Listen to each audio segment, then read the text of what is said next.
Hello বন্ধুরা, আজকে আমি একটা অন্যরকম বার্তা নিয়ে চলে আসলাম, যেটি আমার সঙ্গে এক্ষুনি এইমাত্র ঘটে গেল। তো আমি বলবো, আমার যত ড্রাইভার বন্ধুরা আছো প্রত্যেক বন্ধুদের বলবো, তোমরা অবশ্যই সতর্ক থাকো।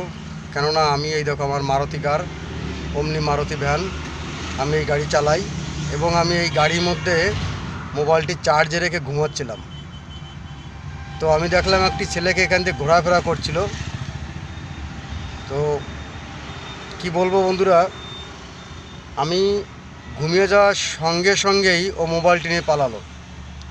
তো আমি প্রথমে মনে করলাম যে হয়তো আমার কোনো চেনাশোনা বন্ধু হবে, তার জন্য হয়তো আমাকে ট্রাই করছে আমি ঘুমিয়ে গেছি কি না। কিন্তু দেখলাম না, ও ছুটছে খুব জোরে।